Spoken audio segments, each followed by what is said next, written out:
नमस्कार विद्यार्थी मित्रांनो, आजच्या या व्हिडिओमध्ये आपण जानेवारी ते जून या दरम्यानच्या जे काही सगळ्यात महत्त्वाच्या टॉप 100 घडामोडी ज्या आहेत त्या आपण इथे अभ्यासतोय. आणि हे लेक्चर विशेष असणार आहे कारण की याच्यामुळे तुम्हाला याचं विश्लेषणसुद्धा अभ्यासायला मिळणार आहे. त्यासाठी व्हिडिओ शेवटपर्यंत बघा. चॅनलवर जर नवीन असेल तर चॅनल नक्की सबस्क्राईब करायचं आहे. चला तर मग सुरुवात करूयात. पहिला प्रश्न आहे, भारताकडून ब्रह्मोस क्षेपणास्त्र खरेदी करणारा फिलिपिन्स नंतर जगातील दुसरा देश कोणता ठरला आहे? तर या प्रश्नाचं उत्तर असेल इंडोनेशिया. आता मुळात जर आपण बघितलं तर भारताने काय केलं होतं, 2022मध्ये फिलिपिन्स या देशाला ब्रह्मोस क्षेपणास्त्राची विक्री जी आहे किंवा एक डील जी आहे ती आपण त्या ठिकाणी केलेली होती. त्यानंतर आता इंडोनेशिया हा दुसरा देश बनलेला आहे. आता ब्रह्मोस हे क्षेपणास्त्र जे आहे ते मुळात जर आपण बघितलं तर भारत आणि रशिया या दोन देशामध्ये असणाऱ्या ज्या काही नद्या आहेत त्या नद्यांच्या नावावरून त्या ठिकाणी त्याला ब्रह्मोस असं नाव जे आहे ते देण्यात आलेलं आहे. मग भारतातली कोणती आहे? ब्रह्मपुत्रा नदी आहे. आणि रशियामध्ये जर आपण बघितलं तर मॉस्कोवा नावाची नदी आहे. या दोन नद्यांच्या नावावरून याला ब्रह्मोस असं त्या ठिकाणी नाव देण्यात आलं होतं. तो मुद्दा लक्षात ठेवा. जगातील सर्वात वेगवान सुपरसॉनिक क्रूज क्षेपणास्त्रापैकी हे ब्रह्मोस एक क्षेपणास्त्र आपल्याला पाहायला मिळतं आणि त्याचा दुसरा देश ठरलेला आहे आता इंडोनेशिया. म्हणजे इतके दिवस आपण पाहत होतो की भारत विदेशातून ही शस्त्रास्त्रे जी आहेत ती खरेदी करत होता, मात्र आत्तासुद्धा करतो. मात्र भारत आत्ता असा देश बनलेला आहे की जो विदेशांना सुद्धा त्या ठिकाणी काय करतो, आपल्या देशामध्ये तयार झालेली क्षेपणास्त्र त्या ठिकाणी विक्री करतोय. तो मुद्दा लक्षात ठेवायचा आहे. ओके, पहिला देश होता फिलिपिन्स. पुढचा प्रश्न आहे, फेब्रुवारी 2026मध्ये प्रसिद्ध झालेल्या भ्रष्टाचार आकलन निर्देशांक 2025मध्ये भारताचा क्रमांक कितवा? आता निर्देशांक 25चा आहे, मात्र प्रसिद्ध झाला 2026मध्ये आणि त्याच्यामध्ये भारताचा क्रमांक आपल्या 91वा आहे. तो मुद्दा लक्षात ठेवा. मग हा भ्रष्टाचार आकलन निर्देशांक कोण त्या ठिकाणी प्रकाशित करते? तर ट्रान्सपरन्सी इंटरनॅशनल या आंतरराष्ट्रीय संस्थेद्वारे त्या ठिकाणी काय केलं जातं, दरवर्षी हा निर्देशांक जो आहे तो त्या ठिकाणी जाहीर केला जातो. आणि याच्यामध्ये भारताचा क्रमांक 91वा आहे. याच्यामध्ये स्कोअर जो आहे म्हणजे 0 ते 100 असा स्कोअर त्या ठिकाणी असतो. आणि ज्यांना 0 त्या ठिकाणी क्रमांक म्हणजे 0 ज्याला त्या ठिकाणी अंक मिळतो त्याच्यामध्ये जर आपण बघितलं तर त्या देशामध्ये बिलकुल भ्रष्टाचार नाही. आता नेहमीप्रमाणे जर आपण बघितलं तर मुळात डेन्मार्क असेल, फिनलंड असेल किंवा न्यूझीलंड असेल, हे देश या यादीमध्ये अव्वल आहेत. म्हणजे सर्वात कमी भ्रष्टाचार हा डेन्मार्क, फिनलंड आणि न्यूझीलंडमध्ये होतो. भारताचा या यादीमध्ये क्रमांक कितवा आहे? 91वा आहे. लक्षात ठेवा. 0 ते 100 असे त्या ठिकाणी गुण दिले जातात. 100 गुण असणारा म्हणजे काय, तर सगळ्यात त्या ठिकाणी भ्रष्टाचारी देश. तो मुद्दा लक्षात ठेवायचा आहे.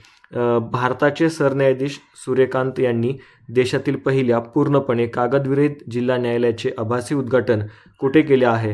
तर या प्रश्नाचं उत्तर असेल केरळमधील वायनाड या ठिकाणी भारतातलं पहिलं पूर्णपणे कागदविरहित जिल्हा न्यायालयाचं उद्घाटन जे आहे त्या ठिकाणी करण्यात आलेलं होतं.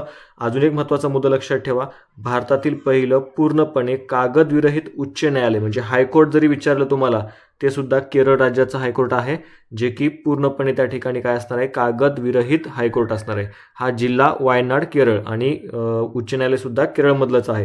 हे दोन्ही पॉईंट अत्यंत महत्त्वाचे आपल्याला सांगता येतात. पुढे जाऊयात. मित्रांनो, मागे आपण एक व्हिडिओ बनवलेला होता की त्याच्यामध्ये मागील 6 महिन्याच्या काही चालू घडामोडी आहेत, म्हणजे जानेवारीपासून जूनपर्यंतच्या ज्या काही सगळ्या चालू घडामोडी आहेत त्या सर्वांची तुम्हाला PDF जी आहे ती आपल्याला आपण बनवली आहे. ती PDF तुम्हाला मिळून जाईल. या स्कॅनवर तुम्ही 49 रुपये पे करू शकता आणि किंवा या नंबरवर तुम्ही पे करू शकता आणि त्यानुसार तो पे केलेला स्क्रीनशॉट मला या नंबरलाच पाठवा. तिथं तुम्हाला मी ही 6 महिन्याची काही PDF आहे ती देऊन देईन. ठीक आहे. किंवा या नंबरला तुम्ही PDF म्हणून हाय करा, तिथे मी तुम्हाला सांगेन की कशा पद्धतीने ती तुम्हाला मिळून जाईल. ठीक आहे. पुढे जाऊयात. त्याचबरोबर भारतीय राज्यघटनेच्या नोट्ससुद्धा आता आपण बनवलेल्या आहेत. हे सगळे टॉपिक आपण त्याच्यामध्ये कव्हर केलेत आणि नोट्स काही वन लाईनर नाही, त्या सगळ्या आपण डिटेलमध्ये सगळ्या बाबी ज्या आहेत त्या कव्हर केलेत. तुम्ही MPSC करत असाल, सरळ सेवा करत असाल, त्या सर्व परीक्षांसाठी नक्कीच हे फायदेशीर नोट्स असणार आहे. हे सगळे टॉपिक त्याच्यामध्ये आहेत. 75 पानाची नोट्स आहे, ही सुद्धा तुम्हाला त्या ठिकाणी आपल्या याच नंबरवर त्या ठिकाणी मिळून जाईल. इथे PDF म्हणून तुम्ही मेसेज करायचा आहे. ओके, चला पुढे जाऊयात. 2026मध्ये किती लोकांना पद्म पुरस्कार प्रदान करण्यात आला? आता एकंदरीत जर आपण बघितलं तर एकूण 131 व्यक्तिमत्वांना काय करण्यात आलं आहे, पद्म पुरस्कार 2026मध्ये प्रदान करण्यात आला आहे. मग त्याच्यामध्ये 5 पद्मविभूषण आहेत, 13 पद्मभूषण आहेत आणि 113 पद्मश्री आहेत. तर तो मुद्दा लक्षात ठेवा की 2026मध्ये एकूण 131 लोकांना हा प्रदान करण्यात आलेला आहे. आता या पद्म पुरस्काराची सुरुवात मुळात कधीपासून झाली? 1954 पासून याची सुरुवात झाली. तो मुद्दा लक्षात ठेवायचा आहे. आणि भारतरत्न नंतरचा सर्वोच्च नागरी पुरस्कार हे पद्म पुरस्कार आहे. तो मुद्दा लक्षात ठेवा. आणि एकंदरीत जर आपण बघितलं दरवर्षी 26 जानेवारी म्हणजे आपल्या प्रजासत्ताक दिनाच्या दिवशी किंवा त्या पूर्वसंध्येला भारताच्या राष्ट्रपतीच्या हस्ते त्या ठिकाणी म्हणजे पूर्वसंध्येला घोषित केलं जातं आणि मग कालांतराने ते भारताच्या राष्ट्रपतीच्या हस्ते प्रदान केलं जातं. तो मुद्दा लक्षात ठेवायचा. ओके. पुढचा प्रश्न आहे 98व्या अकादमी पुरस्कार म्हणजे ऑस्कर 2026 सोहळ्यामध्ये सर्वोत्कृष्ट अभिनेत्याचा पुरस्कार कोणाला मिळाला? तर या प्रश्नाचं उत्तर असेल सर्वोत्कृष्ट अभिनेता मायकल बी जॉर्डन आणि त्याचा चित्रपट आहे सिन्नर्स नावाचा. ओके. आता तुम्हाला इथं विचारलं की सर्वोत्कृष्ट अभिनेत्याचा पुरस्कार ऑस्कर सोहळ्यामध्ये तो आहे मायकेल. मात्र जर विचारलं की सर्वोत्कृष्ट अभिनेत्रीचा पुरस्कार कोणाला मिळाला तर जेसी बकले चित्रपट आहे हॅमनेट नावाचा चित्रपट आहे त्याला त्या ठिकाणी हा पुरस्कार मिळालेला आहे. आता मुळात लक्षात ठेवा ऑस्कर पुरस्काराची जी काही सुरुवात आहे ती कधी झाली? 1929 पासून या पुरस्काराची सुरुवात झालेली आहे. हा आपल्या अभ्यासाचा भाग आहे. आणि हे पुरस्कार जर आपण बघितलं तर Academy of Motion Pictures Arts and Sciences यांच्याद्वारे त्या ठिकाणी दिला जातो. हा मुद्दा सुद्धा तितकाच महत्त्वाचा आहे. पुढे बघा भारतात पेट्रोलियम कॉर्पोरेशनने भारतातील पहिले 24/7 LPG ATM कुठे सुरू केले? म्हणजे 24 तास चालणारं LPG ATM कोण्या ठिकाणी सुरू केलं? तर या प्रश्नाचं उत्तर असेल हरियाणामधील गुरुग्राम या ठिकाणी 24 तास चालणारं LPG ATM जे आहे ते त्या ठिकाणी सुरू करण्यात आलेलं आहे. तो मुद्दा लक्षात ठेवायचा आहे. पुढे बघा भारताची पहिली हायड्रोजनवर चालणारी ट्रेन कोणत्या राज्यात सुरू केली जाईल? तर या प्रश्नाचं उत्तर सुद्धा हरियाणा असेल. हरियाणामध्ये जर आपण बघितलं तर जिंद ते सोनीपत या मार्गावर 89 किलोमीटर अंतर ही रेल्वे धावणार आहे. आणि IMP करून ठेवा. का IMP करून ठेवा? कारण की भारतातील पहिली हायड्रोजनवर चालणारी ही ट्रेन त्या ठिकाणी असणार आहे. कोणता मार्ग आहे?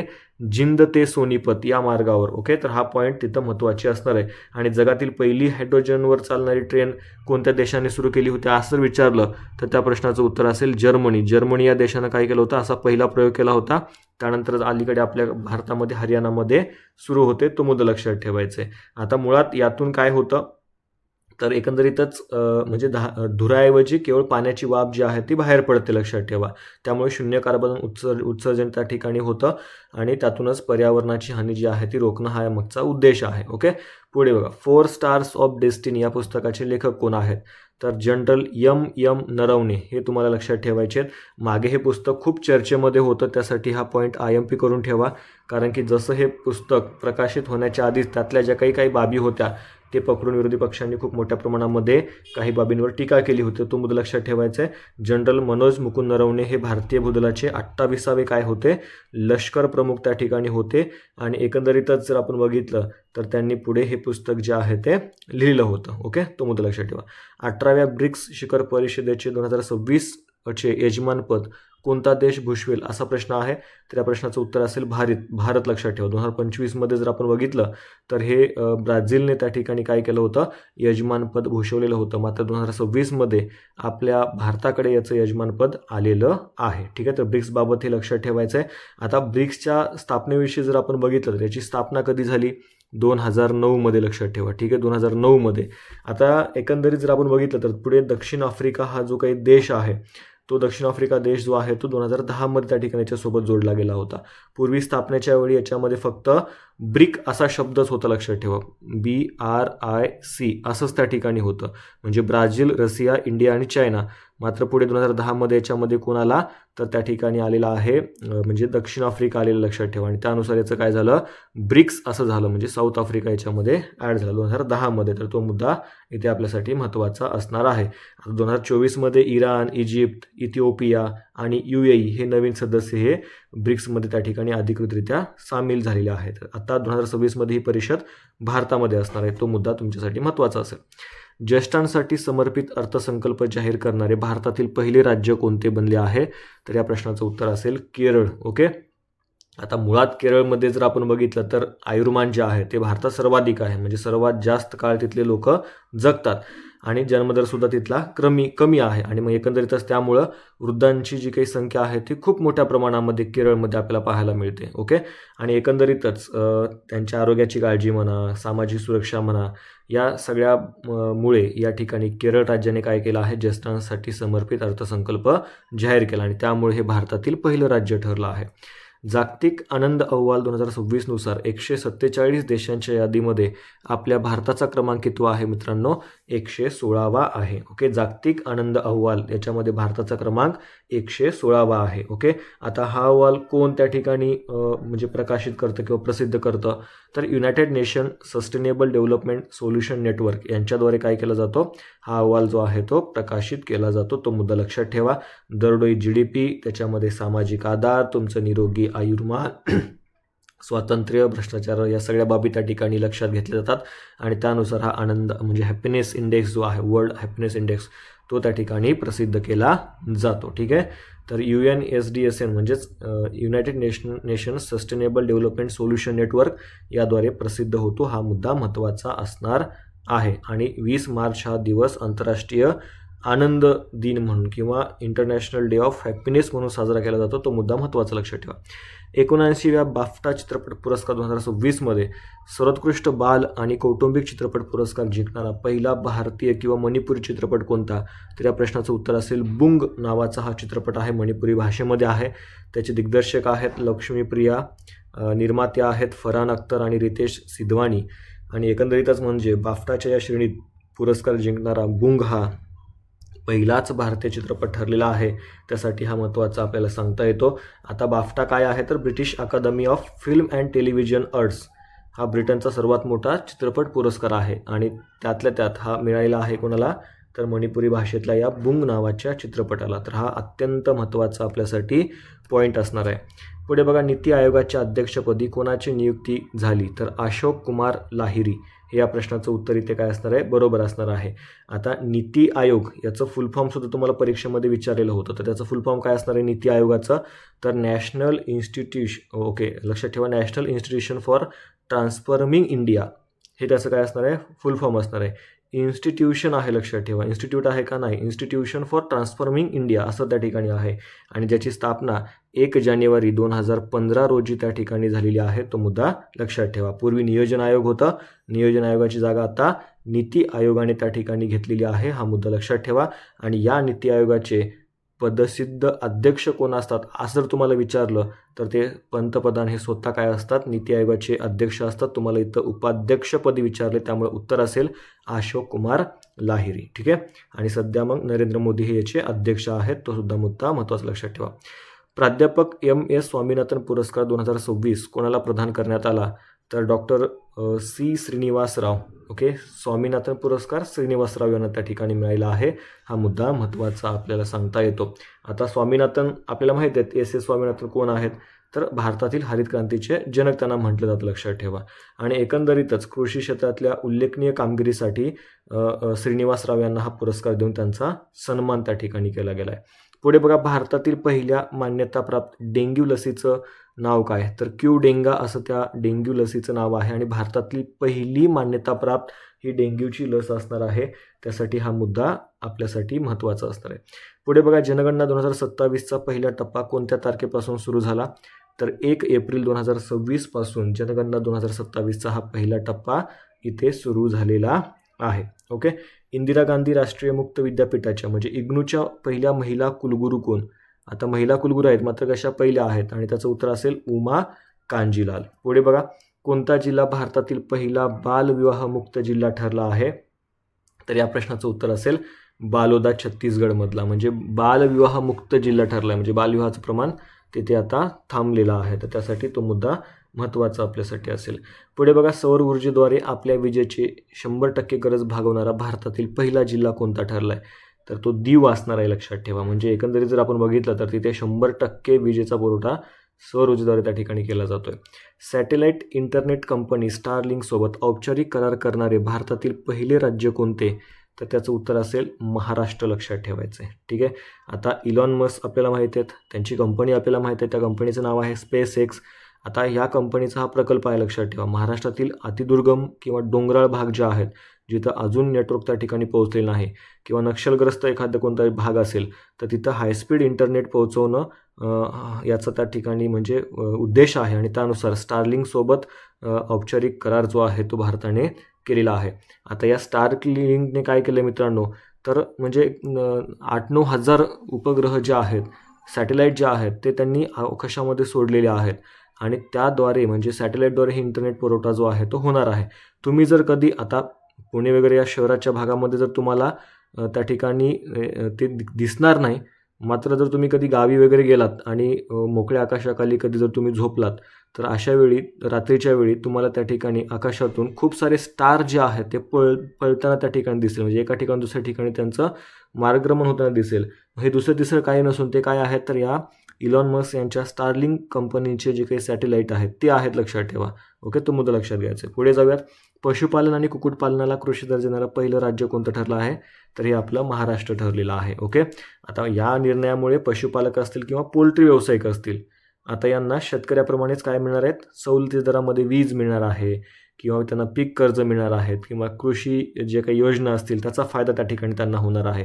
त्यामुळे पशुपालन आणि कुक्कुटपालनाला आता कृषीचा दर्जा देण्यात आला आहे. महाराष्ट्रातील पहिले नेट झिरो गाव कोणते, तर बेला नावाचं गाव आहे, लक्षात ठेवा. हे भारतातलं पहिलं नेट झिरो. आता नेट झिरो म्हणजे इंटरनेट वगैरे असं आहे का, तर नाही. निव्वळ म्हणजे शून्य कार्बन उत्सर्जन, त्या गावामध्ये कार्बन उत्सर्जन होतच नाही असं पहिलं नेट झिरो गाव महाराष्ट्रातलं बेला नावाचं गाव त्या ठिकाणी बनलेलं आहे. तो मुद्दा आपल्यासाठी महत्त्वाचा असेल. आता बेला गाव कुठे आहे, तर भंडारा जिल्ह्यामध्ये आहे. तो सुद्धा मुद्दा महत्त्वाचा लक्षात ठेवायचा आहे. ठीक आहे. आता एकंदरीतच म्हणजे लक्षात ठेवा, मोठ्या प्रमाणावर तिथं वृक्ष लागवड आणि सौर ऊर्जेचा वापर जो आहे तो गावकऱ्यांनी करायचं ठरवलेला आहे. प्रश्न आहे, महाराष्ट्रातील आणि भारतातील पहिले नेट झिरो गाव, ते आपण बघितलेलं आहे भंडारा जिल्ह्यातील बेला. ओके, पुढचा प्रश्न बघा. प्रधानमंत्री सूर्यघर मोफत वीज योजनेच्या अंमलबजावणीमध्ये प्रथम क्रमांकाचं राज्य कोणतं आहे, तर आपलं महाराष्ट्र आहे. लक्षात घ्या, हा प्रश्न सुद्धा तितकाच महत्त्वाचा आहे. सूर्यघर मोफत वीज योजनेच्या अंमलबजावणीमध्ये प्रथम क्रमांक महाराष्ट्राने मिळवलेला आहे. पुढचा प्रश्न आहे, ग्लोबल साऊथ देशामध्ये पहिली ग्लोबल AI इम्पॅक्ट समिट 2026 कुठे आयोजित केली गेली, तर याचं उत्तर असेल नवी दिल्ली, भारत. ठीक आहे, या ठिकाणी पहिली ग्लोबल AI इम्पॅक्ट समिट जी आहे ती आयोजित करण्यात आली होती. तर तो मुद्दा इथे आपल्यासाठी अत्यंत महत्त्वाचा असणार आहे. ओके, तर तो भाग इथे लक्षात ठेवण्याचा प्रयत्न करा. आता एकंदरीत जर आपण बघितलं तर ह्या सगळ्या बाबी ज्या आहेत त्या महत्त्वाच्या आहेत, कारण की मागे आपण बघितलेलं होतं की या इम्पॅक्टमध्ये थोडा गोंधळ झालेला होता, त्यामुळं हे खूप चर्चेमध्ये होतं, लक्षात ठेवा. ओके, काही कार्यकर्ते जे आहेत त्याच्यामध्ये शर्ट वगैरे काढून घुसलेले होते आणि त्यामुळं तो खूप मुद्दा नंतरच्या काळामध्ये चर्चेमध्ये आला होता. आणि ते कोणती तरी युनिव्हर्सिटी जी आहे, गलगोटिया युनिव्हर्सिटी वगैरे, तो सुद्धा भाग इथे आपण बघितलं होतं की खूप न्यूजमध्ये ह्या बाबी आलेल्या होत्या. तर तो मुद्दा लक्षात ठेवण्याचा प्रयत्न करायचा आहे. ओके, पुढे जाऊया. इंदिरा गांधी शांती पुरस्कार 2025 कोणाला प्रदान केला गेला, तर ग्रासा माशेल कोण आहेत, आफ्रिकी मानवाधिकार कार्यकर्ते आहेत, त्यांना हा पुरस्कार या ठिकाणी देण्यात आलेला आहे. तो मुद्दा महत्त्वाचा असेल. ऑस्ट्रेलियन ओपन 2026 या टेनिस ग्रँड स्लॅममध्ये महिला एकेरीचं विजेतेपद कोणी जिंकलेलं आहे, तर विजेती आहे एलेना रायबाकिना. कझाकस्तान नावाचा काही देश आहे त्या देशाची ही खेळाडू आहे. महिला एकेरीचं विजेतेपद एलेनाने त्या ठिकाणी जिंकलेलं आहे. उपविजेता अरिना सबालेंका, लक्षात ठेवा. त्यानंतर नवीन चीफ ऑफ डिफेन्स स्टाफ म्हणून कोणाची नियुक्ती झाली, तर NS राजा सुब्रमण्य यांची नवीन चीफ ऑफ डिफेन्स स्टाफ म्हणून त्या ठिकाणी नियुक्त झालेली आहे. त्यानंतरचा प्रश्न आहे बघा की पहिलं जातमुक्त गाव वगैरे याच्या संबंधित प्रश्न आपल्यासमोर आहे की महाराष्ट्रातील पहिले जातमुक्त गाव कोणतं, तर त्याचं असेल उत्तर सौंदाळा नावाचं हे गाव आहे. महाराष्ट्रातलं अहिल्यानगरमध्ये हे गाव आहे आणि ते गाव काय ठरलं आहे, पहिलं जातमुक्त गाव त्या ठिकाणी आपल्याला महत्त्वाचं लक्षात घ्यायचं आहे. ठीक आहे, पहिलं जातमुक्त गाव. प्रश्न याआधीसुद्धा तुम्हाला अशा स्वरूपाचे विचारले गेले आहेत की पहिलं वगैरे जे असतं त्याच्यावर प्रश्न आपल्याला विचारले जातात, तर त्यासाठी तो मुद्दा लक्षात ठेवण्याचा प्रयत्न करा. 100व्या अखिल भारतीय मराठी साहित्य संमेलनाचे आयोजन कुठे केले जाणार आहे, तर त्या प्रश्नाचं उत्तर असेल पुणे. पुण्यामध्ये जर आपण बघितलं तर हे 100वं जे काही साहित्य संमेलन आहे ते त्या ठिकाणी आयोजित केले जाणार आहे. आता मुळात जर आपण बघितलं मित्रांनो, तर एकंदरीतच हे पुण्यामध्ये पुणे युनिव्हर्सिटीचा जो काही भाग आहे तिथे आयोजित केले जाणार आहे. 99 जे होतं ते सातारा या शहरामध्ये त्या ठिकाणी आयोजित करण्यात आलं होतं. 100वे जे असणार आहे ते पुण्यामध्ये. ओके. पुढचा प्रश्न आहे, भारताचा जो काही सर्वात वेगवान धावपटू आहे तो कोण ठरला आहे? तर या प्रश्नाचं उत्तर असेल गुरिंदरवीर सिंग. लक्षात ठेवा, हा भारताचा सर्वाधिक सर्वात वेगवान धावपटू तो ठरलेला आहे. आता गुरिंदरवीर सिंग जो आहे तो 100 मीटर धावण्याच्या शर्यतीमध्ये त्याने हा नवा राष्ट्रीय विक्रम केलेला आहे. तो मुद्दा महत्त्वाचा असेल. पुढे बघा, जगातील पहिली शून्य उत्सर्जन कोळसा बॅटरी कोणी तयार केली? तर या प्रश्नाचं उत्तर असेल चीन या देशानं काय केलेलं आहे? पहिली त्या ठिकाणी शून्य उत्सर्जन कोळसा बॅटरी तयार केलेली आहे. भारताचे नवीन चीफ ऑफ डिफेन्स स्टाफ म्हणजे CDS NS राजा सुब्रमण्यम लक्षात ठेवण्याचा प्रयत्न करा. ते काय बनलेले आहेत? नवीन आपले CDS त्या ठिकाणी बनलेले आहेत. त्यानंतर भारताची युनिफाईड पेमेंट्स इंटरफेस म्हणजे UPI प्रणाली स्वीकारणारा पहिला कॅरिबियन देश कोणता? तर त्रिनिदाद आणि टोबॅगो लक्षात ठेवायचा आहे. कोणत्या देशाने गॅबी नावाचा आपला पहिला मानवाकृती रोबोट भिक्षू सादर केला? तर या प्रश्नाचं उत्तर असेल दक्षिण आफ्रिका. लक्षात ठेवा, दक्षिण आफ्रिकेमध्ये हा रोबोट जो आहे त्यालाच भिक्षू म्हणजे रोबोट भिक्षू जो आहे तो त्याने त्या ठिकाणी सादर केला आहे. म्हणजे तुम्ही बघितलं असेल म्हणजे भिक्षूचे जे काही वेश असतो म्हणजे कपडे वगैरे जे असतात ते घालून त्याला त्या ठिकाणी त्याच्यामध्ये आणण्यात आलेलं होतं. तो मुद्दा लक्षात ठेवण्याचा प्रयत्न करा. तर गॅबी नावाचा हा पहिला मानवाकृती रोबोट भिक्षू दक्षिण कोरिया. भारताचे 15वे नियंत्रक आणि महालेखा परीक्षक कोण आहेत? तर उत्तर असेल संजय मूर्ती. हे काय असणार आहेत? भारताचे 15वे त्या ठिकाणी नियंत्रक आणि महालेखा परीक्षक लक्षात ठेवण्याचा प्रयत्न करा. ओके. आता एकंदरीत जर आपण बघितलं तर इकडे म्हणजे चीफ ऑफ डिफेन्स स्टाफ आपण त्या ठिकाणी बघितलेत किंवा हे 15वे जे काही नियंत्रक महालेखा परीक्षक आहेत यांच्यावर प्रश्न विचारले गेलेत. कारण की नियुक्त्या असतील, नवीन एखादा अध्यक्ष बदलला किंवा एखादं पद एका व्यक्तीकडे गेलं तर तशा स्वरूपाचे प्रश्न परीक्षेमध्ये आपल्याला विचारले गेलेत. आणि 15वे मग कोण आहेत? कॅग किंवा नियंत्रक आणि महालेखा परीक्षक संजय मूर्ती आहेत. आणि कॅग या पदाविषयीची तरतूद भारतीय राज्यघटनेमध्ये कलम 148 मध्ये त्या ठिकाणी करण्यात आलेली आहे. कॅगची नियुक्ती कोणाद्वारे केली जाते? तर राष्ट्रपतीद्वारे केली जाते. तो मुद्दा इथे लक्षात ठेवण्याचा प्रयत्न करायचा आहे. आणि एकंदरीतच सार्वजनिक पैशाचा रक्षक म्हणून या कॅगला ओळखलं जातं. पुढचा प्रश्न आहे, भारताचे 26वे मुख्य निवडणूक आयुक्त कोण आहेत? बघा, इलेक्शन कमिशनर. तर ज्ञानेश कुमार हे या प्रश्नाचं उत्तर बरोबर असेल. 26वे मुख्य निवडणूक आयुक्त ते सध्या आहेत. भारतीय संविधानामध्ये एक कलम आहे आपलं कलम 324. याच्यामध्ये भारतीय निवडणूक आयोगाविषयीची तरतूद आहे. त्याद्वारे त्याची स्थापना झालेली आहे आणि या आयुक्ताचा कार्यकाळ 6 वर्ष किंवा वयाची 65 वर्ष पूर्ण होईपर्यंत ते पदावर राहू शकतात. 16व्या वित्त आयोगाचे अध्यक्ष कोण आहेत? तर डॉक्टर अरविंद पनगरिया हे लक्षात ठेवायचे तुम्हाला. 16व्या वित्त आयोगाचे त्या ठिकाणी ते अध्यक्ष आहेत. वित्त आयोगाशी संबंधित कलम काय आहे? कलम 280 मध्ये तरतूद आहे. याची नियुक्ती कोणाद्वारे होते? तर राष्ट्रपतींद्वारे त्या ठिकाणी होते.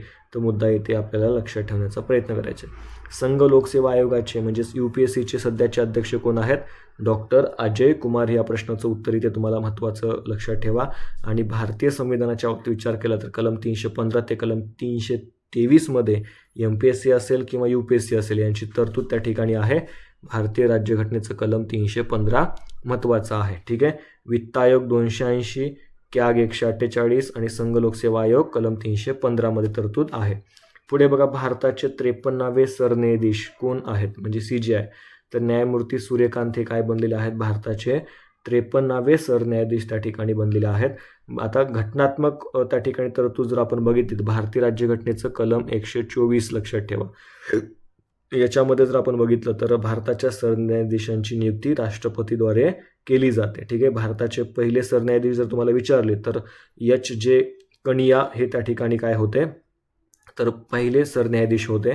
तो मुद्दा लक्षात ठेवा. HJ कनिया म्हणजेच हरिलाल जेकिसुंदास कनिया असं त्यांचं पूर्ण नाव आहे. स्वतंत्र भारताचे ते पहिले सरन्यायाधीश होते. आत्ता 53वे कोण आहेत? न्यायमूर्ती सूर्यकांत. हे लक्षात ठेवा. पुढे बघा, भारताचे 16वे महान्यायवादी कोण बनलेले आहेत? तर R वेंकटरामणी हे नाव तुम्हाला लक्षात ठेवायचं आहे. आणि या महान्यायवाद्याचं जर आपण कलम बघितलं तर कलम 76 मध्ये महान्यायवादी या पदाची तरतूद त्या ठिकाणी केली गेलेली आहे. आणि एकंदरीतच ते देशातील सर्वोच्च कायदा अधिकारी त्या ठिकाणी असतात. एकंदरीतच केंद्र सरकारला कायदेशीर बाबीविषयी सल्ला देणं हे या महान्यायवाद्याचं काय असतं, काम असतं. तो मुद्दा लक्षात ठेवा. त्यांची नियुक्ती राष्ट्रपतीद्वारे त्या ठिकाणी केली जाते. हा मुद्दासुद्धा तुमच्या परीक्षा दृष्टिकोनातून अत्यंत महत्त्वाचा असणार आहे. पुढे बघा, राष्ट्रीय महिला आयोगाच्या अध्यक्ष कोण आहेत? तर विजया किशोर रहाटकर या त्या ठिकाणी काय आहेत, राष्ट्रीय महिला आयोगाच्या अध्यक्ष आहेत. आता राष्ट्रीय महिला आयोगाशी संबंधित 2 तुम्हाला इसवी सन लक्षात ठेवायचे आहेत. राष्ट्रीय महिला आयोगाचा कायदा कधीचा आहे, तो मुद्दा महत्त्वाचा आहे. कायदा आहे कधीचा मित्रांनो, 1990चा कायदा आहे. आणि त्या राष्ट्रीय महिला आयोग कायद्यानुसार ती 31 जानेवारी 1900 जर आपण बघितलं 92मध्ये, ठीक आहे, कायदा आहे 90चा. मात्र इकडे जर आपण बघितलं याची स्थापना जी आहे ती झाली कधी, तर लक्षात ठेवा 1992मध्ये, ठीक आहे. राष्ट्रीय महिला आयोगाची स्थापना 1992 आणि त्याच्याशी संबंधित कायदा 90चा. ओके, तो मुद्दा लक्षात ठेवा. ओके, पुढे जाऊयात. पुढचा प्रश्न आपण त्या ठिकाणी पाहूयात. लता दीनानाथ मंगेशकर पुरस्कार 2026ने कोणाला सन्मानित केले जाणार आहे? तर कैलास सत्यार्थी लक्षात ठेवा, यांना लता दीनानाथ मंगेशकर पुरस्काराने सन्मानित केला जाणार आहे. 2025चा पुरस्कार मात्र मंगलम बिर्ला यांना मिळाला होता आणि 2026चा हा पुरस्कार कैलास सत्यार्थी यांना त्या ठिकाणी दिला जाणार आहे. ठीक आहे. आता दीनानाथ मंगेशकर स्मृती प्रतिष्ठानातर्फे हा पुरस्कार दिला जातो, लक्षात ठेवा. भारतरत्न लता मंगेशकर यांच्या स्मृतीप्रित्यर्थ हा पुरस्कार दिला जातो आणि हा पुरस्कार या वर्षीचा मिळाला कोणाला? कैलास सत्यार्थी यांना. आता हे नाव तुम्हाला ऐकल्यासारखं वाटत असेल, कारण का तर 2014मध्ये त्यांना शांततेचा नोबेल पुरस्कार त्या ठिकाणी मिळालेला होता. ओके, मलाला युसुफजाई जे आहे त्यांच्यासोबत त्यांना संयुक्तपणे हा पुरस्कार देण्यात आलेला होता. बचपन बचाव आंदोलन वगैरेशी संदर्भात ते आपल्याला सांगता येतात. ओके, तर तो भाग महत्त्वाचा आपल्याला इथे लक्षात ठेवायचा आहे. पुढे बघा, प्रश्न आहे एम एस स्वामीनाथन 2026 हा पुरस्कार कोणाला मिळाला आहे? आपण बघितलं होतं की CH श्रीनिवास यांना तो पुरस्कार देऊन त्यांचा सन्मान केला गेला होता. पुढे बघा, 79व्या बाफ्टा पुरस्कार 2026मध्ये सर्वोत्कृष्ट चित्रपटाचा पुरस्कार कोणाला मिळाला आहे? तर तो वन बॅटल आफ्टर अनदर या चित्रपटाला सर्वोत्कृष्ट चित्रपटाचा पुरस्कार बाफ्टा पुरस्कारादरम्यान त्या ठिकाणी मिळालेला आहे. ठीक आहे, पुढे जाऊयात. नॉर्वे चेस 2026चे विजेतेपद पटकावणारा पहिला भारतीय खेळाडू कोण ठरला आहे? तर प्रज्ञानंद जो आहे तो त्या ठिकाणी 2026चं नॉर्वे चेस विजेतेपद पटकावणारा पहिला भारतीय खेळाडू ठरला आहे. पहिला आहे, त्यामुळं हा महत्त्वाचा मुद्दा आपल्याला सांगता येतो. आणि नॉर्वे चेस जर आपण बघितलं तर जगातील अत्यंत प्रतिष्ठेची आणि कठीण बुद्धिबळ स्पर्धा मानली जाते, तर तो मुद्दा लक्षात ठेवा. आणि ही स्पर्धा जिंकणारा पहिला भारतीय खेळाडू तो त्या ठिकाणी ठरलेला आहे. ओके, चला पुढे जाऊयात. जागतिक शांतता निर्देशांक 2026मध्ये भारताचा क्रमांक कितवा आहे? तर या प्रश्नाचं उत्तर असणार आहे 127वा क्रमांक आपल्या भारताचा आहे. कशामध्ये? जागतिक शांतता निर्देशांकामध्ये. तर तो सुद्धा मुद्दा इथे महत्त्वाचा लक्षात ठेवण्याचा प्रयत्न करा. कितवा? 127वा. आता जर तुम्हाला विचारलं की हा निर्देशांक कोण त्या ठिकाणी जाहीर करतं, तर Institute for Economics and Peace ही सिडनीमध्ये असणारी जी काही संस्था आहे त्या संस्थेद्वारे याचं प्रकाशन त्या ठिकाणी होतं. तो मुद्दा इथे लक्षात ठेवायचा आहे. आणि याच्यामध्ये 2008 पासून पहिल्या क्रमांकावर असणारा देश कोणता आहे? आईसलँड नावाचा देश आहे. ठीक आहे, जागतिक शांतता निर्देशांकामध्ये पहिल्या क्रमांकाचा देश मागच्या बऱ्याच वर्षापासून आईसलँड नावाचा देश तुम्हाला लक्षात ठेवायचा आहे. भारताचे 100वे रामसर स्थळ म्हणून कोणते ठिकाण घोषित करण्यात आले आहे? तर बऱ्यापैकी सर्वांना माहिती आहे, हे सुरहताल किंवा त्यालाच जयप्रकाश नारायण पक्षी अभयारण्य म्हटलं जातं. आणि हे कोण्या ठिकाणी आहे? तर उत्तर प्रदेश राज्यामध्ये आहे. तर तो मुद्दा लक्षात ठेवा. उत्तर प्रदेशमधलं हे 100वे म्हणजे एकंदरीत भारतातलं 100वे रामसर स्थळ आहे. आणि उत्तर प्रदेशमध्ये त्या ठिकाणी जर आपण बघितलं मित्रांनो, तर हे 100वे रामसर स्थळ घोषित करण्यात आलं आहे, जयप्रकाश नारायण पक्षी अभयारण्य, त्याला सुरहताल असं म्हटलं जातं. आणि सर्वाधिक रामसर स्थळं जर आपण बघितलं ती तामिळनाडूमध्ये आहेत. तो मुद्दा लक्षात ठेवा. 20. आपल्या महाराष्ट्राचा विचार केला तर महाराष्ट्रामध्ये एकूण 3 रामसर स्थळं आहेत. भारतातील पहिलं रामसर स्थळ लक्षात ठेवा, जे की आपल्याला त्या ठिकाणी सांगता येतं ते म्हणजे सुंदरबन वगैरे जे आहे, तो मुद्दा इथे आपल्याला महत्त्वाचा लक्षात घ्यायचा आहे. त्यानंतर जर आपण बघितलं तर थेट वकिली व्यवसायातून चिल्का सरोवर वगैरे लक्षात ठेवा मित्रांनो.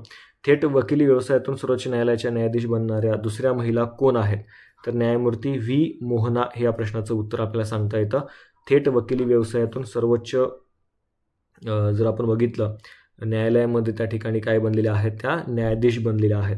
आता हा मुद्दा महत्त्वाचा आहे, लक्षात ठेवा, कारण की अशा स्वरूपाचे प्रश्न जे आहेत ते आपल्याला वारंवार त्या ठिकाणी विचारले गेलेले आहेत. त्यासाठी हा भाग महत्त्वाचा असेल. ठीक आहे. तर भारतातील सर्वोच्च न्यायालय म्हणजे थेट वकील व्यवसायातून सर्वोच्च न्यायालयाच्या न्यायाधीश बनणाऱ्या दुसऱ्या महिला न्यायमूर्ती व्ही मोहना. ठीक आहे. आणि 100वे रामसर स्थळ सुरहता, लक्षात ठेवा. भारतातील पहिलं रामसर स्थळ चिल्का सरोवर आहे. सर्वाधिक रामसर स्थळं तामिळनाडूमध्ये आहेत. सर्वात मोठं रामसर स्थळ सुंदरबन आहे. ओके. आणि सर्वात लहान रेणुका तलाव आहे. ठीक आहे, हिमाचल प्रदेशमध्ये. तर या बाबी महत्त्वाच्या असतील. कोणत्या राज्य सरकारने भ्रष्टाचार पूर्णपणे संपवण्यासाठी प्रोजेक्ट 0 सुरू केला आहे? तर केरळम. म्हणजेच केरळचं नाव बदलून आता केरळम झालं आहे. तो सुद्धा मुद्दा लक्षात ठेवा की या राज्य सरकारने भ्रष्टाचार पूर्णपणे संपवण्यासाठी प्रोजेक्ट 0 त्या ठिकाणी सुरू केला आहे. त्यानंतर बघा, कॉमनवेल्थ गेम 2030मध्ये कोणत्या खेळाचा अधिकृत आणि देशी खेळ म्हणून प्रथमच समावेश केला जाईल? तर योगासना. ओके. कॉमनवेल्थ गेम्स 2030मध्ये योगासनाचा देशी खेळ म्हणून समावेश केला गेला आहे. 98वा ऑस्कर पुरस्कार 2026मध्ये कोणत्या चित्रपटाला पुरस्कार मिळाला? तर वन बॅटल आफ्टर अनदर. आता बाफ्टा पुरस्कार सुद्धा याला मिळाला आहे, ऑस्कर पुरस्कार सुद्धा याला त्या ठिकाणी मिळाला आहे. या बाबी लक्षात ठेवा. रॅमन मॅग्सेस अवॉर्ड 2025 हा प्रतिष्ठित पुरस्कार जिंकणारी पहिली भारतीय संस्था कोणती? तर एज्युकेट गर्ल्स. हे लक्षात ठेवा. रॅमन मॅग्सेस अवॉर्ड 2025 हा प्रतिष्ठित पुरस्कार जिंकणारी पहिली भारतीय संस्था ठरली आहे एज्युकेट गर्ल्स. कोणत्या देशाच्या लेखिका यांग शुआंग जी यांना 2026चा आंतरराष्ट्रीय बुकर पुरस्कार त्या ठिकाणी जिंकलेला आहे, मिळालेला आहे? तर तैवान देशाच्या आहेत यांग शुआंग जी. 2026चा आंतरराष्ट्रीय बुकर पुरस्कार त्यांना मिळाला आहे. 68व्या ग्रॅमी पुरस्कार 2026मध्ये अल्बम ऑफ द इयर पुरस्कार कोणी जिंकला? तर बॅड बनी. लक्षात ठेवा. 68व्या ग्रॅमी पुरस्कार 2026मध्ये अल्बम ऑफ द इयर पुरस्कार बॅड बनीने त्या ठिकाणी जिंकला आहे. 2026 सालचा एबल पुरस्कार कोणाला प्रदान करण्यात आला? तर गर्ड फल्टिंग्स यांना 2026 सालचा एबल पुरस्कार जो आहे तो देऊन त्यांचा सन्मान जो आहे तो इथे करण्यात आला. पुढचा प्रश्न आहे, भारतीय अंतरिक्ष संशोधन संघटना इस्रोचे 11वे अध्यक्ष कोण बनलेले आहेत? तर व्ही नारायणन. लक्षात घ्यायचं आहे. भारतीय अंतरिक्ष संशोधन संघटना म्हणजेच इस्रोचे 11वे अध्यक्ष ते बनलेले आहेत. कोणत्या देशाने गॅबी नावाचा आपला पहिला मानवाकृती रोबोट भिक्षू सादर केला? आपण बघितलं आहे की दक्षिण कोरिया. ओके. दिल्ली ऑलिम्पिक असोसिएशनच्या पहिल्या महिला अध्यक्ष कोण बनल्या आहेत? सरोज शर्मा. ठीक आहे. तर दिल्ली ऑलिम्पिक्सच्या पहिल्या महिला अध्यक्ष कोण? सरोज शर्मा. ठीक आहे. पुढचा प्रश्न आपण त्या ठिकाणी तर मित्रांनो लक्षात ठेवा, आपलं यूट्यूब चॅनल आहे, इन्स्टाचं पेज आहे आणि टेलिग्रामचं सुद्धा पेज आहे. तिथे वेगवेगळे अपडेट्स तुम्हाला दिले जातात. यूट्यूबवर जर तुम्ही नवीन असाल तर या चॅनलला नक्की सबस्क्राईब करा. जर तुम्हाला आपल्या टेलिग्रामची लिंक हवी असेल, तिथं वेगवेगळ्या PDF सुद्धा तुम्हाला दिल्या जातात. तर लक्षात घ्या, त्याची लिंक व्हिडिओच्या डिस्क्रिप्शन बॉक्समध्ये आहे. इंस्टाग्रामच्या पेजची सुद्धा लिंक व्हिडिओच्या डिस्क्रिप्शन बॉक्समध्ये आहे. तर तिथून तुम्ही ते जॉईन करू शकता. ठीक आहे. तर अशा पद्धतीनं जे काही महत्त्वाचे प्रश्न होते ते आपण इथे कव्हर केले. आणि ज्यांना आपल्या ज्या काही PDF आहेत म्हणजे नोट्स ज्या आहेत त्या हव्या असतील तर त्यांनी काय करायचं आहे, म्हणजे मागील 6 महिन्याच्या चालू घडामोडी तुम्हाला ऑनलाईनर स्वरूपामध्ये ते मिळून जातील. या स्कॅनरवर तुम्हाला 49 रुपये पे करायचे. त्याचा स्क्रीनशॉट तुम्हाला या नंबरवर त्या ठिकाणी पाठवायचा आहे, किंवा तुम्ही या नंबरला PDF म्हणून तुम्हाला त्या ठिकाणी मला हाय मेसेज करा किंवा PDF म्हणून मेसेज करा. तिथं तुम्हाला त्या ठिकाणी मी काय करेन की कसं त्या ठिकाणी ह्या गोष्टी करायच्या आहेत किंवा कशी तुम्हाला PDF मिळून जाईल ते मी तुम्हाला तिथे सांगून देईन. ठीक आहे. तर त्याचबरोबर आपल्या आता भारतीय राज्यघटनेच्या नोटसुद्धा उपलब्ध आहेत. त्याच्यामध्ये सगळे हे महत्त्वाचे टॉपिक आपण कव्हर केलेत आणि विथ डिटेल नोट्स आहेत. हे काही ऑनलाईनर आहेत का? नाहीत, डिटेल नोट्स आहेत. सगळं प्रॉपर आहे. ऐतिहासिक पार्श्वभूमीपासून ते सगळं आपण त्या ठिकाणी कव्हर याच्यामध्ये केलेलं आहे. तर अत्यंत महत्त्वाच्या नोट्स असतील, सगळे परीक्षाभिमुख पॉईंट्स याच्यामध्ये कव्हर केलेले आहेत. ठीक आहे. तर नवीन असेल तर नक्कीच सबस्क्राईब करा. ह्या नोट्स हव्या असतील तर तुम्हाला इकडे PDF म्हणून त्याच नंबरला मेसेज करायचा आहे. ठीक आहे. तर थांबूयात, भेटूयात नेक्स्ट लेक्चरमध्ये. Thank you so much.